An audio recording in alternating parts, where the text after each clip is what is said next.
Hey, welcome back, Liches. Are your combats taking forever? Are your players forgetting to roleplay during combat?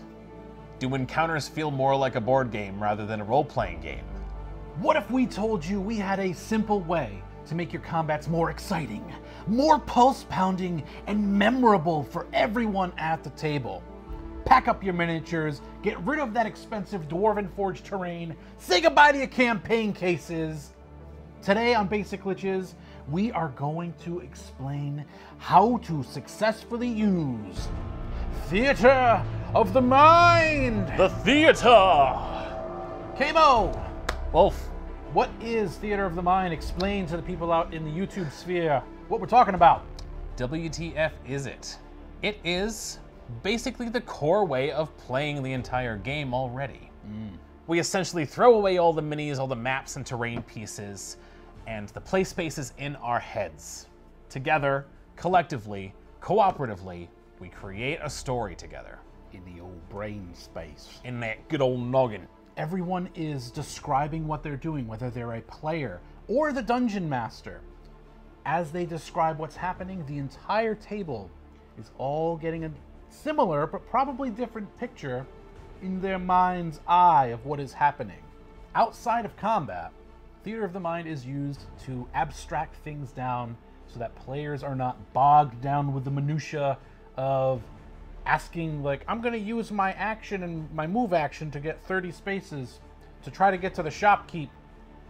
And the Dungeon Master is going to say, oh, you can't quite make it. If you dash, you can make it, but then you can't talk to him. Just wait your next turn. Wait till your next turn. Yeah. Next guy, you can go. I'd like to use my action to buy a potion, please. We use Theater of the Mind in the two main pillars that are not combat because it would be incredibly tedious and borderline unplayable if you had to rely on maps and miniatures and terrain to walk through a town or explore a forest or even go through a dungeon. If your descriptions are good and your narrations are good, everyone should be able to follow along. And if they don't know what's happening, players, ask your dungeon master for clarification. Ask them questions. Be like, I'm having a hard time following. Can you just explain that a little bit better?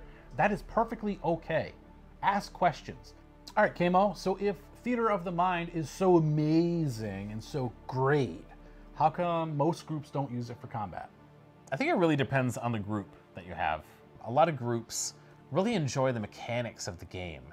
They really want those combat mechanics to almost bring the personality of the character out. Like a player that has chosen Fireball or Lightning Bolt or whatever spells that they have, they want to see those things explode and really have an impact with miniatures and terrain, and they want to see exactly how they can exploit all of their cool abilities. It's way easier and more comfortable for everybody at the table to have a very precise tool to measure out distance, to measure out area of effect attacks, and to know exactly where everyone is standing.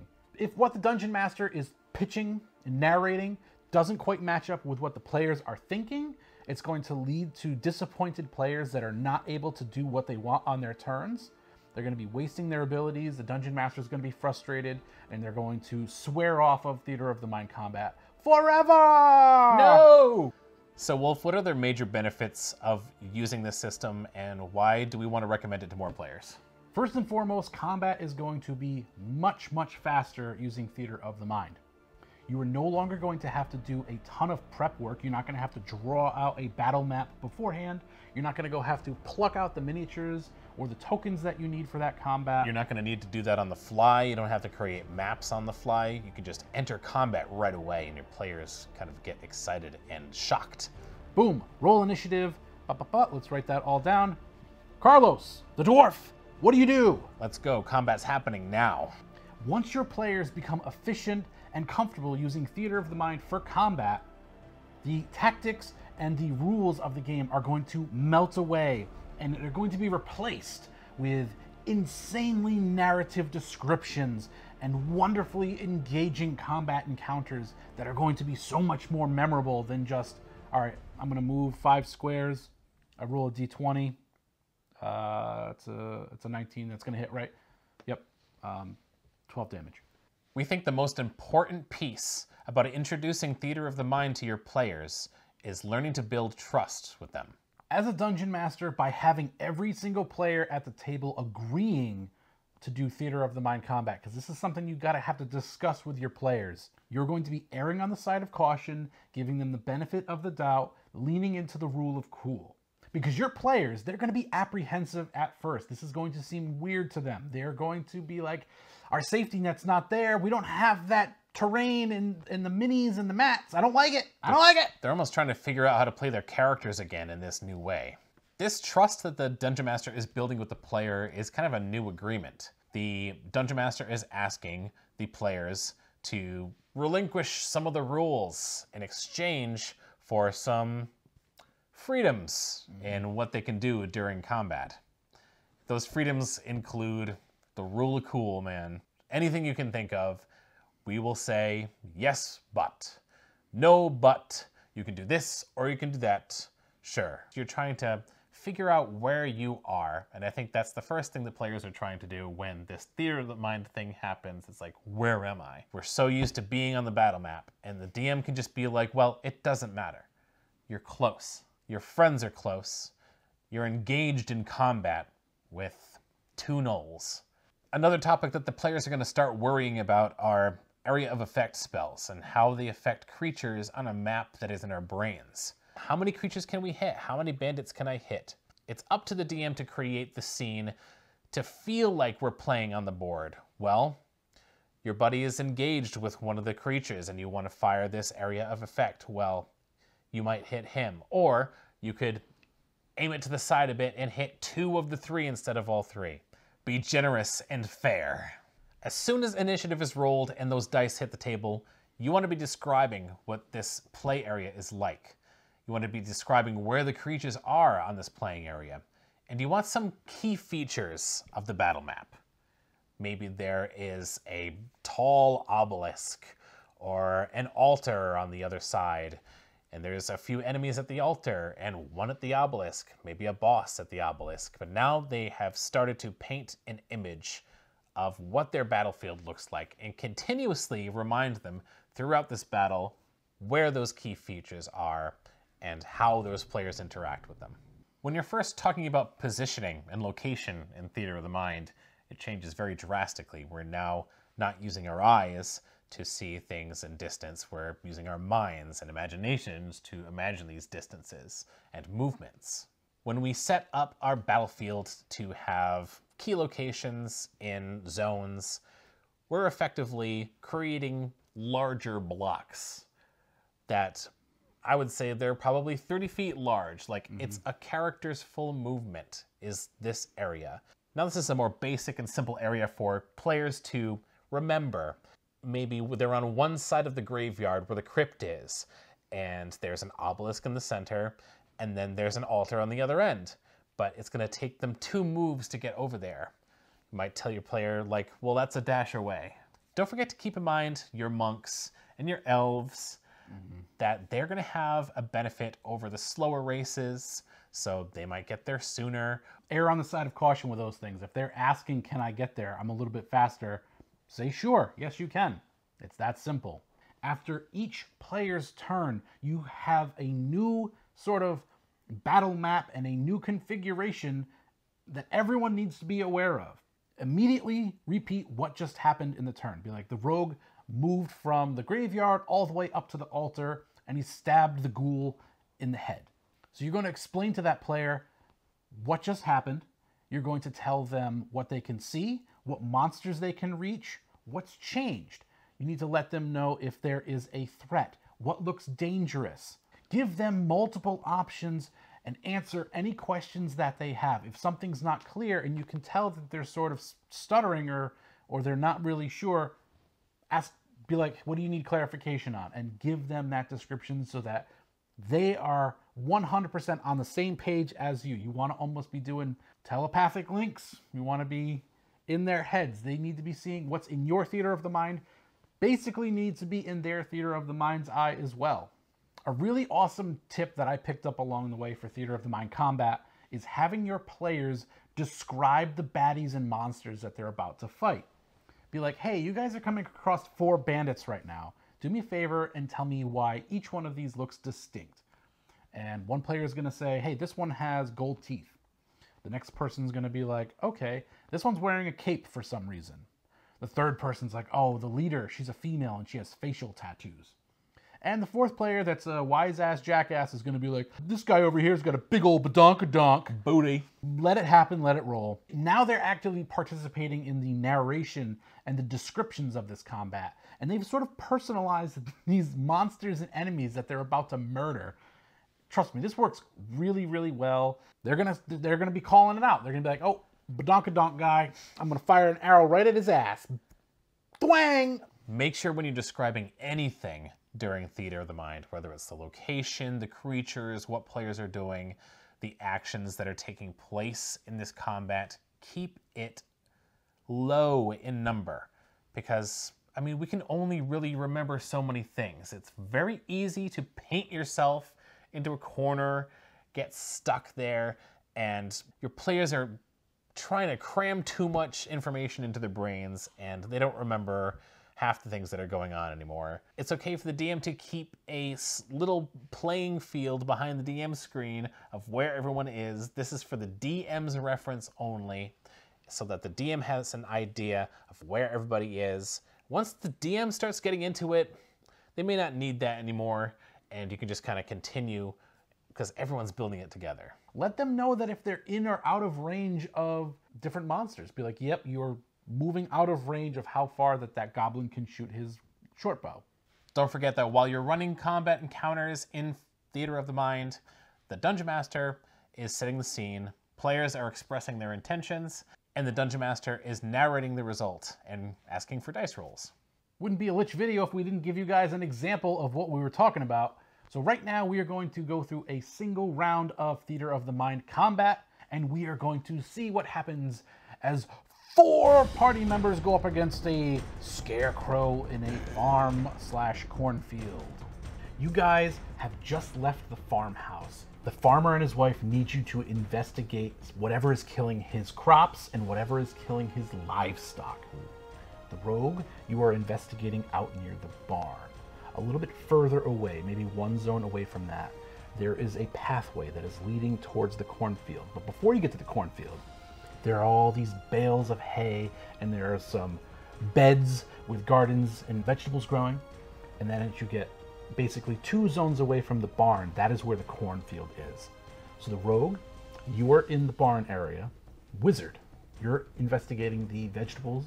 Monk and cleric, you've already made your way into that cornfield and you are investigating in there. You have lost your sense of directions and you do not know exactly where you are. You see a landmark that you think is going to help you out. You see a scarecrow up on a post. The monk decides to go near it and check it out. Maybe climb on top and get your bearings. As you get near this thing, this scarecrow springs to life with fiery vengeance. And its jack-o'-lantern head just has purple flames spewing out of it. And it's sort of just this ethereal, herky-jerky motions as it hops down from the post and gets ready for battle. Roll initiative, everyone. All right, Rogue, you are up first. You are near the barnyard. You can see the wizard out in front of you, about 1 move away. It would take you about 2 moves to make it to the cornfield. You hear some screams coming from there. There is this weird, sort of very faint purplish light coming from the cornfield. You're not sure what it is. I think I just want to cause a distraction. Okay. Are there any horses in the barn? Not in the barn, but right outside, there's a stable with 1 old fat horse. Oh, very good. Since I'm going to be the most arcane trickster I can be, and cast Prestidigitation on this horse's ass. Hell yeah. Scare him shitless. And try to guide him towards the cornfield to make a distraction. All right. And then I'd like to duck for cover in the hay bales. Yeah, you don't even need to make a roll. What are you going to do for the Prestidigitation? It's gonna just sound like a big ee-haw! And then Yeah. He sort of he whinnies, goes up on his back legs, and he is off. It's my turn now. Okay, Monk, You are staring right in front of this scarecrow that just came to life. Your buddy, the cleric, is 5 feet away from you. You guys are both engaged with this monster. Off in the distance, you just heard some really crazy loud noise, and it appears that there is a massive fat horse that is sort of barreling its way towards you. What would you like to do? Since I'm kind of spooked by this scarecrow, I take a step back. Okay. And I pause for a moment and I focus and I channel my ki. I look around me and I see all the ears of corn around me. I'm going to attack them with fury of blows and send them directly at my foe. Perfect. Give me some attack rolls. Awesome. All 3 of those are enough to hit. So you do some karate chops and you do some roundhouse kicks, some roadhouse, what's his name? You got some Patrick Swayze roadhouse roundhouse kicks flying. You send these ears of corn going at hypersonic speeds at this scarecrow, and they go through his hay-filled body, his dry, crusty, crumply hay, but it goes straight through, and it doesn't do as much damage. This thing doesn't even seem to really be fazed by these 3 ears of corn that just torpedoed through its torso. He's corn resistant? It is the scarecrow's turn. He hops down from his post, and he swells up on the monk that just attacked, and he swipes at you with his claws. He rolls a 18 to hit. Ow, yeah, that hits. All right, I need you to make a wisdom saving throw right now. Let me know if you can. Do you beat an 11? No. You are now frightened by the scarecrow until the end of its next turn. It sort of turns and looks at the cleric that hasn't acted yet, and with its left hand, it swipes at him. Gonna roll. That's going to be an unnatural 20. That's going to hit, I'm assuming? Yes. Same deal. Give me a wisdom saving throw. Higher than 11? No. Same deal. You have the same frightened condition as the monk. All right, that is the end of the scarecrow's turn. He's not going to move away from you guys. All right, wizard, it is your turn. You're sort of in the middle of this battlefield. The next zone away that you can reach is the cornfields. In your zone, you see the rogue that sort of tucked and dived behind some hay, using it as cover. And you see a big, huge, fat horse that's trampling its way into the start of this corn maze, making its way in there. What would you like to do on your turn? Well, this is pure chaos. That's exactly how you guys roll. I'm going to follow said horse, said fat horse. And I'm going to follow the path of trodden down corn that it is lain before me. And as I approach that scarecrow, I'm going to blast in a cone of burning hands. Okay. Sorry. That's okay. I'm gonna make a saving throw. Okay, that's really bad. You got a 3d6 fire damage for the scarecrow. Okay, yeah, this guy lights on fire. This does a lot of damage to the scarecrow. What about the corn around him? Yeah, we'll say that the corn around him is also, we'll say in like a 10-foot radius, everything's on fire as well. But this fire that has appeared is actually scared the horse away. So the horse is no longer going to trample the scarecrow, and it is going to veer off in a direction to the east. Oh no! Cleric, it is your turn. Madness is happening all around you. You are terrified. The monk is terrified. You're both sort of near each other. You see your wizard buddy. He's nearby. He just set the scarecrow on fire using burning hands. All around this thing, 10 feet around it, is all aflame. You're going to actually have to make a dexterity saving throw in order to not take some fire damage before you do anything else. Oh no, this is horrible. All right. Okay, cool. That's enough. You can sort of hop around. You're dancing around the flames real fast because you're still within 5 feet of this scarecrow. What would you like to do? I would like to heal the corn that has just been set on fire. Okay. Do you have any elementy spells instead? Do you have any create water? All right, fine. I cast. Gust of wind? No. No, What's that other one? It's like a pillar of like fire, but it comes from the sky and it like. Flame strike? Yes. Oh, I love flame strike. I call a column of flame strike from the air, and smite that goddamn bastard. All right, roll to attack. Yeah, that's gonna hit. Roll me some damage. All right, more flames come and light this thing up. It is not looking good for this scarecrow, guys. And that's it, folks. That's how you do Theater of the Mind. It's not such a scary task if you're having a hard time trying to get into it. The perfect way to start is to use it in a situation where your players want to go back to an area that maybe you haven't prepared and you want to create this zone on the fly. You don't have to do multiple zones like we did today. You can keep it within one single zone. Everyone is close within combat and can reach enemies and enemies can reach them. Play it out, see how they like it, and grow from there. This video is not us condemning using a battle map and grids and terrain and campaign cases. But I mean, you can throw the campaign cases in the trash. Those are not worth anything. No, those are garbage. But the rest of the stuff, we use it all the time. In fact, we tend to use a hybrid of both. We have our tactical maps sometimes planned out. We have our battle maps all drawn up nicey nice. But every now and then we get into situations where we don't want to deal with all that. And that's where Theater of the Mind can really work well. Well, that's all, Liches. We hope you gained some insight on Theater of the Mind. Thank you for joining us. Please subscribe and Toll the Dead for notifications. Let us know if you use Theater of the Mind or if you hate it. Let us know if you never use it. I'm interested to see how many people do each, right? Yeah, let us know. I'm KMo. I am Wolf. We love you guys so much. We're the Basic Liches, Kings of Dungeons and Dragons on YouTube. Join our community. Give your souls to our secret phylactery and help us grow. Bye, Liches. Bye-bye. Making my way downtown.